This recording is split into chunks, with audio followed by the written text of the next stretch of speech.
tutorial membuat aplikasi bank sampah kosmetik sederhana dengan Flutter dan Firebase. Aplikasi ini akan memiliki fitur-fitur berikut. Satu halaman utama untuk menampilkan daftar sampah kosmetik yang disetor. Fungsi tambah data, menambahkan jenis sampah baru melalui sebuah dialog.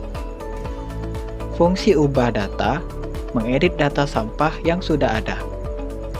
Fungsi hapus data, menghapus data sampah. Navigation drawer, laci navigasi sederhana berisi menu profil dan login sebagai tampilan statis. Database menggunakan Cloud Firestore dari Firebase. Konfigurasi Firebase menggunakan Firestore CLI via terminal.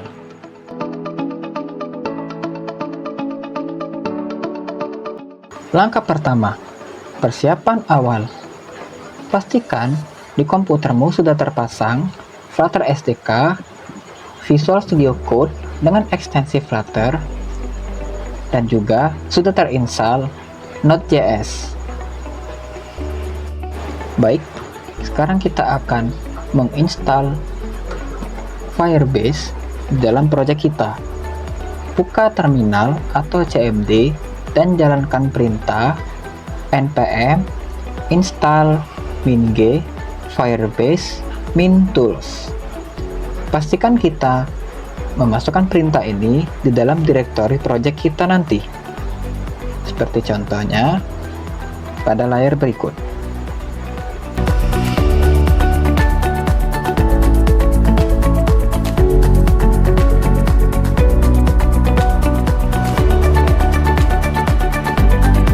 Baik, kita ke langkah yang kedua, yaitu membuat proyek Firebase.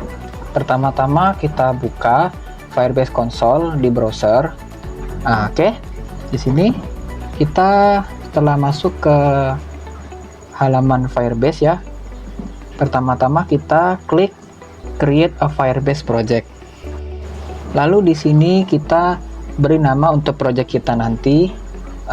Yang akan kita sambungkan ke aplikasi kita. Contohnya di sini adalah bank sampah min kosmetik. Lalu klik continue. Di sini matikan saja untuk enable Gemini in Firebase agar lebih cepat nanti prosesnya ya.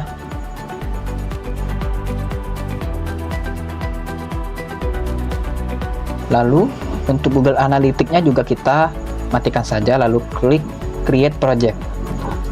Tunggu sampai proses ini selesai.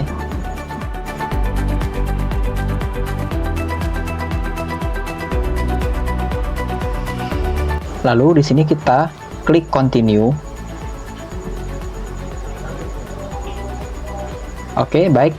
Sini sudah dibuat ya untuk bank sampah kosmetiknya, Firebase-nya di sini.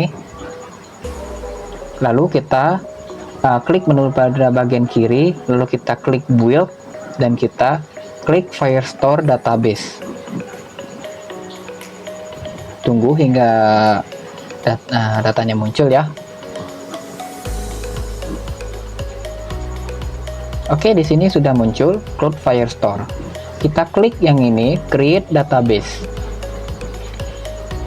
Di sini kita akan menentukan lokasi untuk lokasi server Firebase kita nantinya. Di sini saya tidak ubah apa-apa ya. Oke, saya perkecil dulu. Oke, di sini saya tetap pakai di United States ya. Oke, saya tidak mengubah apa-apa. Ya, udah di sini aja lah ya. Oke, lalu kita klik next. Oke, di sini kita pilih yang Start in Production Mode. Ini yang default ya. Lalu kita klik Create.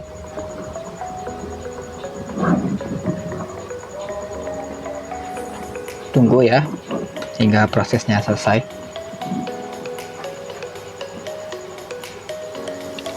Oke, sudah selesai. Di sini udah terbuat ya. Tapi memang datanya juga masih kosong. karena kita belum memasukkan data apa-apa dari aplikasi kita. Nanti akan kita sambungkan.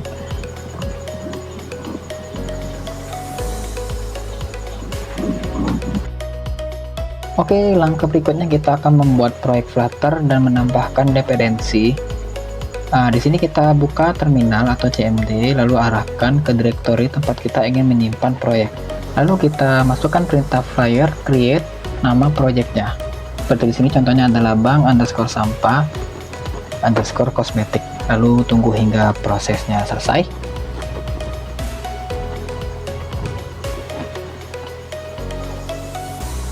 Oke, di sini sudah berhasil ya. Sudah muncul keterangannya sini, your application code is in bank sampah. Lalu kita masuk ke directory project kita yang kita buat tadi. Oke, sudah masuk.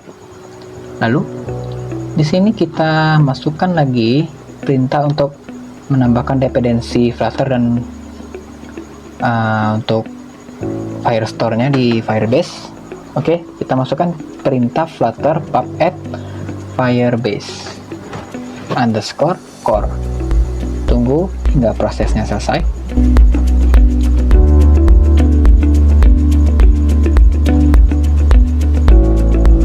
Oke, sudah selesai. Lalu kita masukkan lagi perintah Flutter pub add cloud underscore Firestore. Tunggu, kita klik enter lalu tunggu prosesnya selesai.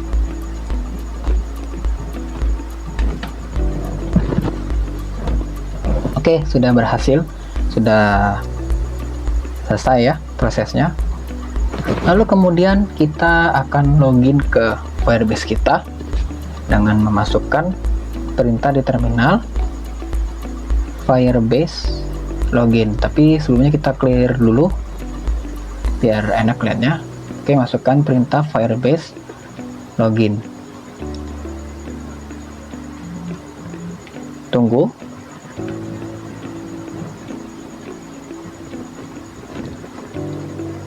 Oke, di sini ada pertanyaan untuk enable Gemini-nya, kita no-kan saja.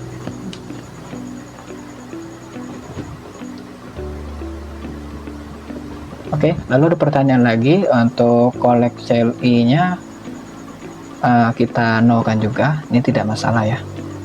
Mau yes atau no tidak apa-apa. Lalu tunggu hingga prosesnya selesai.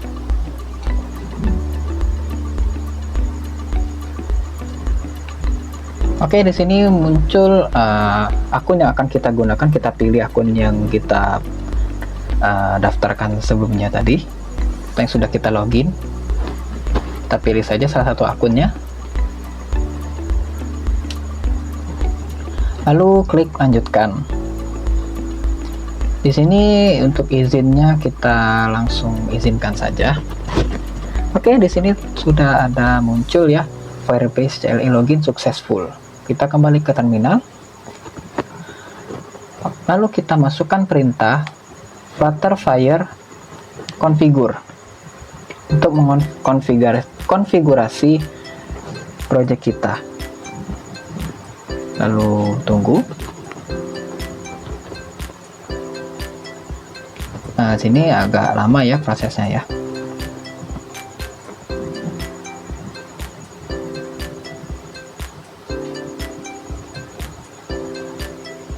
Oke, di sini ada pertanyaan di mana kita akan meletakkan project kita. Kita di sini pilih sesuai dengan yang kita buat sebelumnya di Firebase Console. Kita pilih di sini bank sampah kosmetik ya. Ini yang sudah kita buat tadi. Lalu kita klik enter dan akan muncul seperti ini.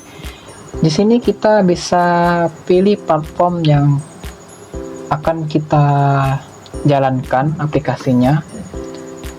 Di sini bisa kita pilih atau kita unselect ya, select atau unselect itu menggunakan tombol space atau spasi. Lalu kita pilih, saya akan pilih semuanya. Lalu kita enter.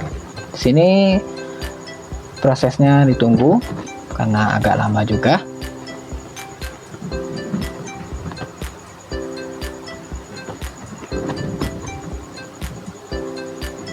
sini kita tunggunya agak lama ya, jadi harap bersabar.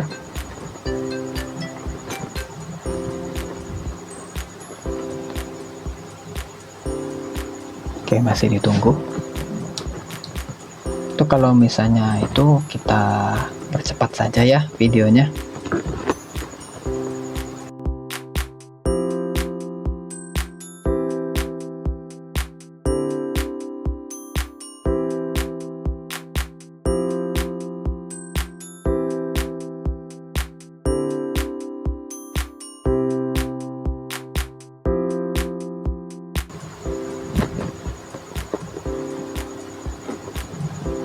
Oke, di sini sudah berhasil ya untuk konfigurasinya. Lalu kita akan lanjut ke langkah selanjutnya. Oke, langkah selanjutnya kita buka file project yang kita buat di Visual Studio Code. Di sini terdapat file bawaan atau default, yaitu file main.dart. Di sini kita ganti semuanya sesuai dengan aplikasi yang akan kita buat. Baik, kita sekarang berada di file main.dart. Di sini terdapat beberapa file yang kita import. Import adalah cara kita mengambil kode yang sudah dibuat. Lalu yang material Dart untuk tampilan Android atau iOS yang cantik. Kemudian Firebase Core untuk menghubungkan ke database online atau yang sudah kita buat sebelumnya. Cloud Firestore untuk menyimpan data di cloud atau Firebase yang sudah kita buat. Main adalah titik awal aplikasi berjalan. Asynchronous atau await adalah menunggu proses selesai sebelum lanjut. Firebase Initial App menyalakan koneksi ke database. Run App menjalankan aplikasi. Lalu pada bagian ini widget utama aplikasi, yaitu dimulai pada class MyApp. Kelas seperti blueprint atau cetakan untuk membuat sesuatu. Stateless widget, widget yang tidak berubah-ubah. Build, fungsi yang menentukan tampilan widget. Material app, pembungkus utama aplikasi. Theme adalah pengaturan warna dan style aplikasi. Lalu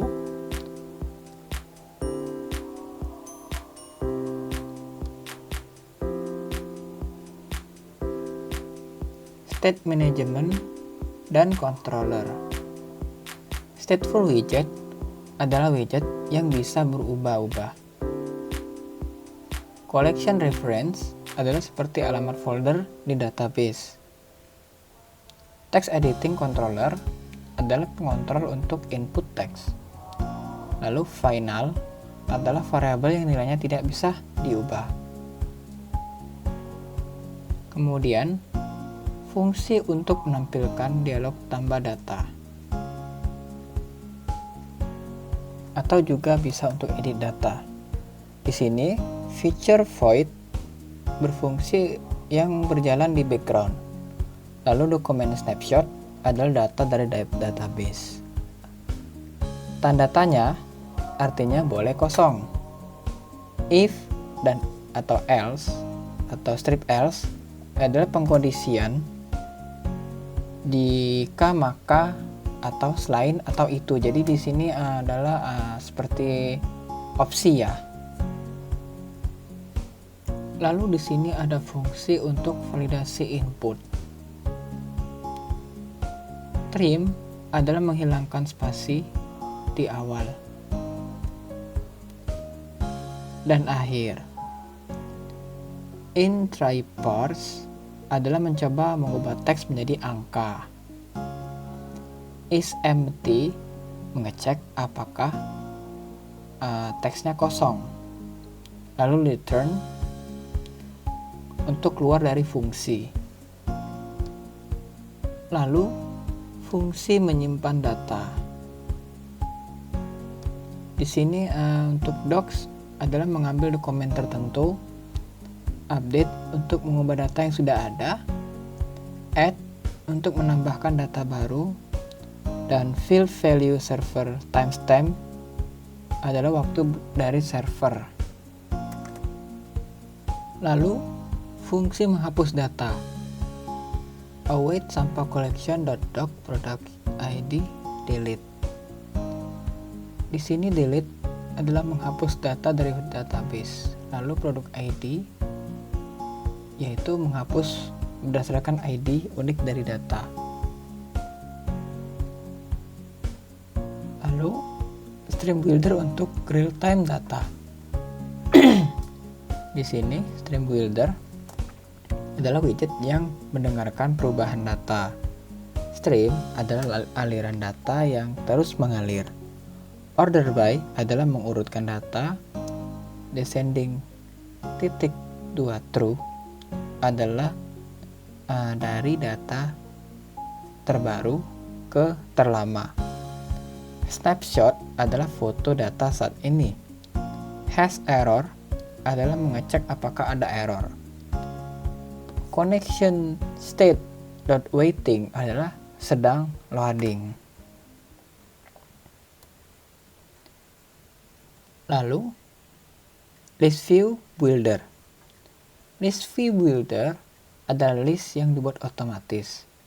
Item count adalah jumlah item dalam list. Item builder adalah fungsi untuk membuat setiap item. Lalu index adalah nomor urut item. Misalnya 0, 1, 2, dan seterusnya. Pertama-tama kita masuk ke konsol Firebase bank sampah yang kita buat tadi. Lalu pada menu bagian kiri kita klik yang Firestore Database. Ditunggu. Lalu akan muncul isi dari database. Kemudian kita klik pada bagian rules-nya di atas. Di sini defaultnya adalah false ya. Ini akan kita rubah menjadi true agar nanti CRUD-nya bisa berjalan. Lalu kita publish. Sini akan muncul peringatan seperti ini, tapi tidak apa-apa. Setelah kita melakukan perubahan data main.dat, di sini kita akan melakukan pengetesan untuk aplikasinya dengan cara memasukkan perintah di terminal flutter run, lalu tunggu hingga aplikasinya berjalan di emulator.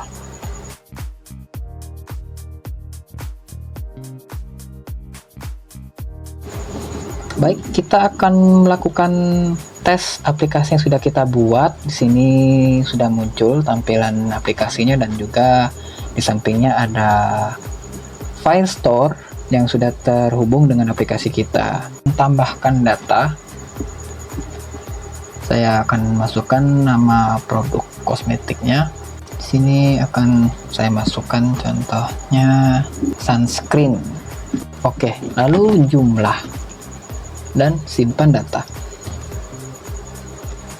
Oke, di sini sudah masuk ya, datanya berhasil ditambahkan dan di Firestore-nya juga sudah masuk datanya, file sunscreen dengan jumlahnya 2. Oke, lalu kita ke fungsi yang berikutnya. Kita akan edit salah satunya, yaitu ini moisturizer akan saya edit. Saya akan tambahkan moisturizer Wardah misalnya. Lalu kita perbarui data.